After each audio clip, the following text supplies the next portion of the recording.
Hello traders, welcome back to a new video. कल रात को एनएसई द्वारा एक बहुत जरूरी सर्कुलर आया जिसका आप सभी को बेसब्री से इंतजार था।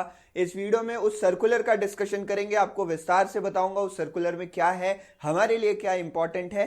उसके बाद इस वीडियो का सबसे इंपॉर्टेंट पार्ट ये रहेगा कि जो बदलाव आने वाले हैं 20 नवंबर से, एक ऑप्शन बायर की तरह से आप किस तरीके से उन चेंजेस के हिसाब से अपने ट्रेडिंग स्ट्रैटेजीज को या अपने आप को एडजस्ट कर सकते हो। ओवरऑल मार्केट में क्या डायनामिक्स बदलेंगे उसके ऊपर मैंने वीडियोस बना दिए हैं, लेकिन कैसे हमें उस चीज को टैकल करना है, एडजस्ट करना है, उसके ऊपर आज हम बात करेंगे। नमस्ते, मेरा नाम है शिवम। इस चैनल पर आपका बहुत बहुत स्वागत है। अगर आप ट्रेडिंग करते हैं या ट्रेडिंग सीखना चाहते हैं तो चैनल जरूर सब्सक्राइब कर दीजिएगा। यहां पर आपके काम की बहुत सारी चीजें आपको मिलती रहेगी। Let's begin the video. तो जैसा आप लोग गेस कर रहे होंगे, जी हाँ, एनएससी द्वारा सर्कुलर आया है जिसमें लॉट साइज का डिस्कशन किया गया है। सेबी ने अपने सर्कुलर में यह बताया था कि आपको जो लॉट साइज रखना है वो मिनिमम 15 लाख का होना चाहिए और 15 से 20 लाख के बीच में आपका लॉट साइज होना चाहिए। तो उसी चीज को कैलकुलेट करके एनएससी ने फाइनली ये क्लियर कर दिया है कि लॉट साइजेस कितने होने वाले हैं। अब लॉट साइज कैलकुलेट करने के लिए जो उन्होंने एवरेज प्राइस कंसिडर किया है वो पिछले महीने का एवरेज प्राइस लिया गया है। मतलब मान लो निफ्टी कभी 25,000 था, कभी 24,000 था, सारे को जोड़ के एवरेज करके उस प्राइस को कंसिडर किया गया है टोटल वैल्यू को 15 लाख तक पहुंचाने के लिए। एक एक करके फटाफट देख लेते हैं लॉट साइज में क्या बदलाव आया। निफ्टी में अभी लॉट साइज 25 का था, ये 75 का हो जाएगा, 75 का हो जाएगा। बहुत बड़ा इंक्रीज है ये। पहले निफ्टी का लॉट साइज 75 होता था, उसके बाद 50 किया गया, उसके बाद 25 किया गया। अब एक तरीके से देख लो ना कि ये जो भी चेंजेस आ रहे हैं ना, ये चेंजेस आपको पुराने दौर में ले जा रहे हैं। तो मैं 2019 से ट्रेडिंग करते आ रहा हूं, लगभग 2, ढाई, 3 साल तक मैंने नॉर्मल फेज में ट्रेड किया, उसके बाद ये चेंजेस अचानक से आना स्टार्ट हो गए। तो इस वीडियो में हम डिस्कस करेंगे कैसे आप उन सारी चीजों को कर सकते हो जो हम पहले किया करते थे, बताऊंगा मैं आपको। और ये अच्छा है या बुरा है ना वो भी बताऊंगा। अभी इसको समझते हैं। बैंक निफ्टी का लॉट साइज 15 से सीधे डबल हो रहा है, 30 के आसपास जा रहा है। फिन निफ्टी का लॉट साइज 25 से 65 जा रहा है। निफ्टी मिड कैप निफ्टी का 50 से लेके सीधे 120 जा रहा है। और ये हमारे पास निफ्टी नेक्स्ट 50 है जो कोई ट्रेड नहीं करता है, बट इसका लॉट साइज 10 से 25 हो गया है। अब ये जो आपका बदलाव आया है, इस बदलाव के हिसाब से आपको कितना पैसा पे करना पड़ेगा पर लॉट के हिसाब से, यानी मिनिमम पैसा आपको कितना चाहिए उसके बारे में डिस्कशन करते हैं। तो यहाँ पे मैं एक वेबसाइट में आ गया हूं जिसमें आपको black and Scholes option pricing formula दिख रहा होगा। हमारा जो इंडियन ऑप्शंस मार्केट है वो इसी ऑप्शन प्राइसिंग फॉर्मूले को फॉलो करता है। तो यहाँ पे मैंने कुछ चीजें डाल रखी हैं जिसके एग्जाम्पल की मदद से मैं आपको समझाता हूँ कि मैं यहाँ पे क्या कहना चाह रहा हूँ। एक एग्जाम्पल के लिए मान लेते हैं कि निफ्टी में आपको कितने पैसे पे करने पड़ेंगे, उसको समझते हैं। तो निफ्टी का यहाँ पे स्पॉट चल रहा है 24,800 और स्ट्राइक प्राइस भी मैंने 24,800 कंसिडर कर लिया। मतलब मैं एट द मनी मान के चल रहा हूं कि अगर आप एट द मनी ऑप्शंस में बाई करना चाहते हो तो आपको कितने पैसे पे करने पड़ेंगे। यहां पे जो मैंने एक्सपायरी कंसिडर की है वो ठीक आज से 5-6 दिन बाद की, मतलब जो 6 दिन का हमारा साइकिल होता है 7 दिन का, वो 7 दिन के बाद की एक्सपायरी मैंने यहाँ पे सिलेक्ट की हुई है 3 बजे की। यानी आज तारीख है हमारे पास 19 तारीख और मैंने यहाँ पे जो एक्सपायरी डेट सिलेक्ट किया है वो 27 तारीख का सिलेक्ट किया हुआ है। ये पूरा कंप्लीट साइकिल है जो कल से शुरू होगा, मैंने ये मान के अभी सिलेक्ट किया है। तो इसके हिसाब से अगर आप देखते हो यहाँ पे ये वोलेटिलिटी और इंटरेस्ट रेट आप भूल जाइए, ये लगभग इतने के आसपास ही रहता है। इसके हिसाब से जो हमारे पास ऑप्शन का प्रीमियम निकल के आ रहा है वो लगभग 280 से, मतलब कॉल का प्रीमियम 282 और पुट का प्रीमियम 244 निकल के आ रहा है। तो कहीं ना कहीं हमें 250 से लेके 300 के बीच में आपको प्रीमियम पे करना पड़ेगा, आप ये मान के चलिए। तो चलो एग्जांपल के लिए हम कंसिडर कर लेते हैं कि आपको 300 का प्रीमियम पे करना पड़ रहा है अगर आप थोड़ा सा आईटीएम ट्रेड करोगे। अगर आप out of the money trade करना चाह रहे हैं तो आपको 250 के आसपास का प्रीमियम जो है वो पे करना पड़ेगा। अब देखो, जो प्रीमियम की प्राइसिंग है ना वो बहुत अलग अलग रहती है। कोई इवेंट रहता है, वोलेटिलिटी बढ़ती है तो ऑप्शन प्रीमियम भी बढ़ जाता है। तो मैं एवरेज कंडीशन मान के चल रहा हूं। अब अगर आप 300 को यहाँ पे 75 से मल्टीप्लाई करते हो तो आपके पास यहाँ पे निकल के आता है 22,500। शायद ये कैलकुलेशन सही होगी, नहीं सही होगी तो करेक्ट कर लीजिएगा, आप खुद कैलकुलेट कर लेना। तो मिनिमम ट्रेड करने के लिए भी ना आपको लगभग 20,000 से लेके 25,000 या यूं कहो 30,000 इतना आपको जरूरत पड़ने वाला है। बिना इसके आप ट्रेड नहीं कर सकते हो। तो अगर आप 5-10 हजार रुपए लाके ट्रेड करना चाह रहे हो तो अब वो संभव नहीं है, क्योंकि मिनिमम लॉट साइज ही काफी ज्यादा बढ़ चुका है। ये वाला जो अपडेट है ये सबसे ज्यादा बुरा है उन ट्रेडर्स के लिए जो सीरियस हैं, जो ट्रेडिंग में सच में सीख रहे हैं, बट उनके पास कैपिटल कम है। अब आपके पास कोई ऑप्शन नहीं बचता है, आप ये बड़ा कैपिटल लेके आओगे। और एक चीज जो गलत होगा लाने से वो क्या होगा कि अब हर ट्रेड में आपके 20 से 25 हजार रुपए फंसेंगे, जहां पे पहले 5,000 रुपए फंसता था। अगर कुछ भी बुरा हो जाए तो ये जीरो हो जाता था। क्योंकि आपके पास ऑप्शन था आप 5,000 से ट्रेड कर लो, मिनिमम लॉट साइज उतना था। फॉर एग्जाम्पल मैं बता रहा हूं, अब ये 5,000 के जगह सीधे आपका 25,000 फंसेगा और वो 25,000 पे आपको रिस्क लेना पड़ेगा। तो आप खुद ही सोचो कि एक नॉर्मल मिडिल क्लास कोई आदमी है, कोई अभी नया नया जिसने कैरियर स्टार्ट करा, उसकी सैलरी कितनी होती है? नॉर्मल मान के चलो 20 से 30-40,000 इतनी सैलरी होती है।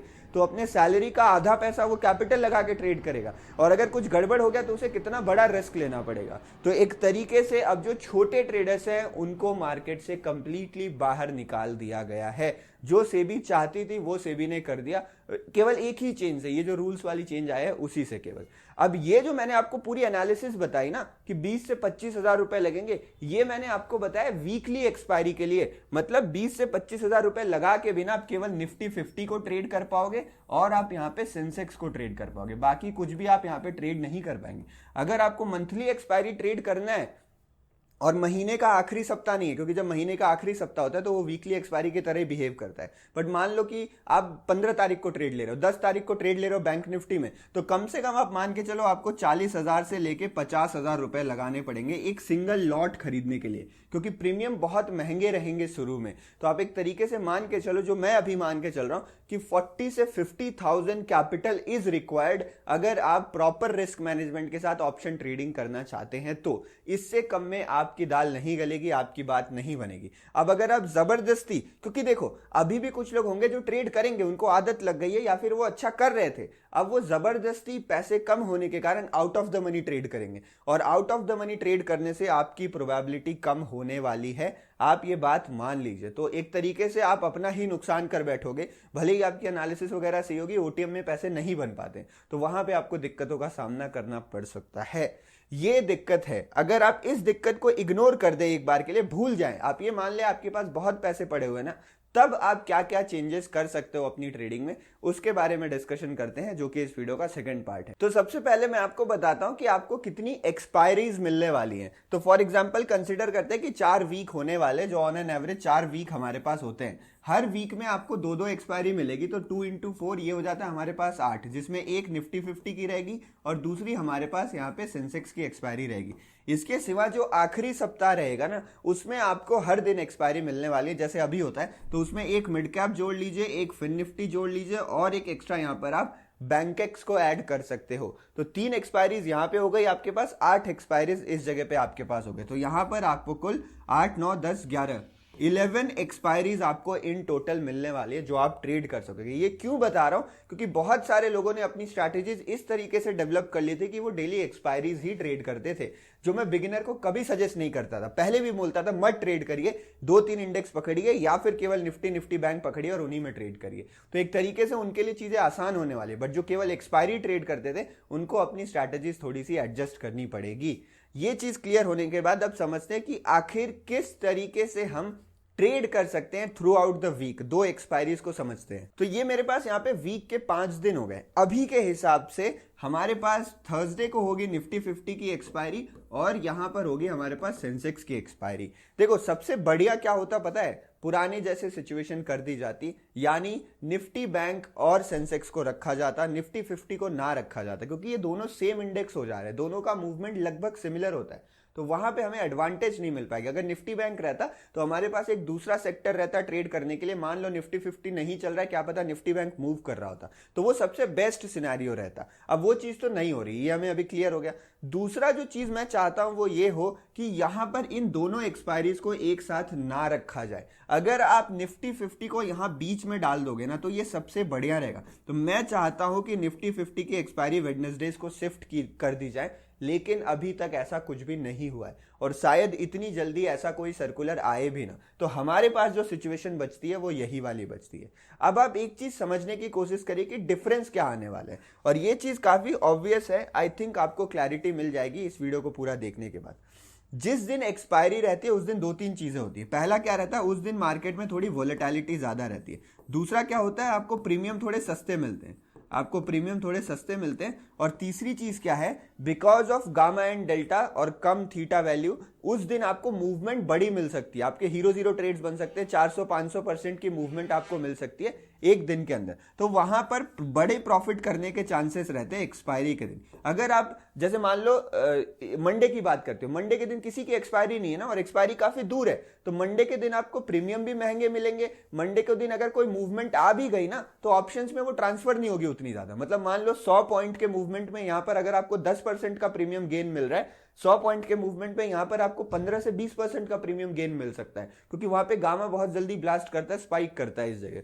तो यहां पर आपको अलग तरीके से सोचना है और इस दिन आपको अलग तरीके से सोचना है। तो जब हम पहले ट्रेड किया करते थे ना, तो पहले हम फ्राइडे को एकदम बैड डे मानते थे। फ्राइडे हमारे लिए इंपॉर्टेंट होता ही नहीं था। क्यों नहीं होता था? क्योंकि थर्सडे को निफ्टी और निफ्टी बैंक की एक्सपायरी खत्म हुई, उसका अगला दिन है फ्राइडे। तो फ्राइडे के दिन प्रीमियम भी महंगे हैं, आगे 2 दिन की छुट्टी है, तो जो बड़े प्लेयर्स हैं वो बड़ी पोजीशन बनाते नहीं थे। तो Friday most of the time ना 100% डल रहता था, साइडवेज हो गया, कोई मूवमेंट नहीं। तो फ्राइडे को हम सीरियसली लेते ही नहीं थे। हमारे लिए सबसे सीरियस दिन होता था एक्सपायरी का, और उससे पहले जो बिल्डअप तैयार होता था वेडनेसडे को। तो इस तरीके से चलता था, हर दिन इक्वली इंपॉर्टेंट नहीं होता था। तो सेम चीज अभी भी हमें यहां करनी पड़ेगी। तो आपको मंडे को एकदम डल डे मान के चलना है। अब देखो मंडे क्या हो गया ना, मंडे 2 दिन के छुट्टी के बाद खुल रहा है, तो 2 दिन के छुट्टी के बाद खुलने के बाद प्रीमियम एडजस्टमेंट्स भी होंगे। और अगर 2 दिन के अंदर ग्लोबल मार्केट में कुछ नहीं हुआ तो मंडे का दिन आपका बेकार जाएगा। अगर ग्लोबल मार्केट में कुछ हुआ है, मतलब मान लो कुछ सरप्राइजिंग हो गया 2 दिन की छुट्टी में,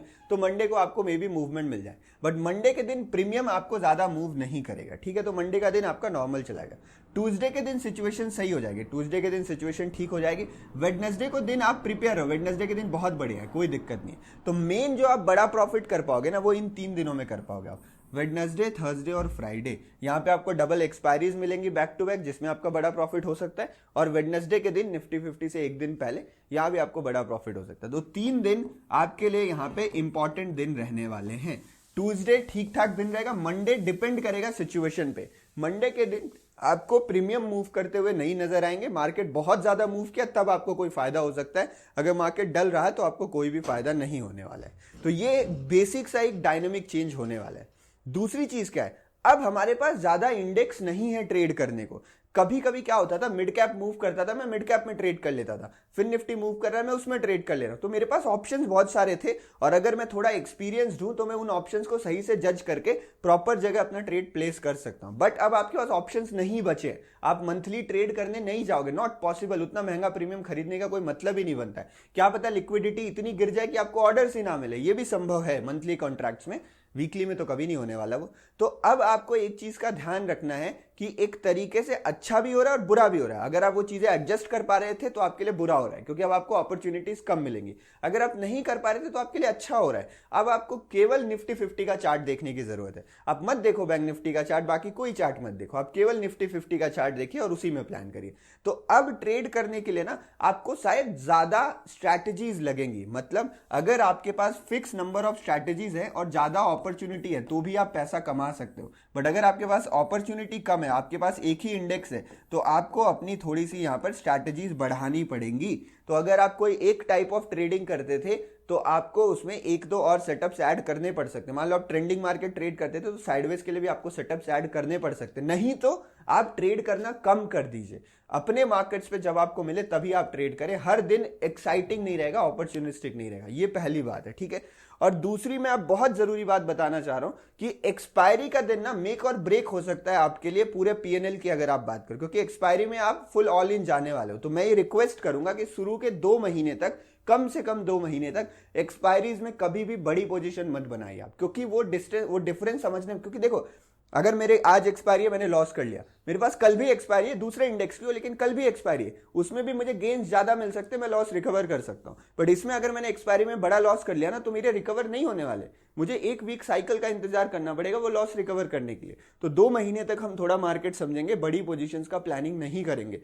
और अगर आप चाहो नवंबर 20 से पहले भी अपनी पोजीशन थोड़ी कम कर सकते हो, क्योंकि मार्केट एडजस्ट करेगा। देखो रिटेलर्स एडजस्ट नहीं करते हैं, लेकिन जो बड़े प्लेयर्स है ना वो एडजस्ट करते हैं अपने एल्गोरिदम्स को। तो वो एडजस्टमेंट जब होगी तो मार्केट एकदम वोलेटाइल हो सकता है, आपको हो सकता है समझ में ना आए, आपके लॉसेस बढ़ जाए। तो अभी भी पोजीशन साइजिंग कम कर दीजिए, उसके बाद भी हम अपनी पोजीशन साइजिंग थोड़ी कम कर देंगे।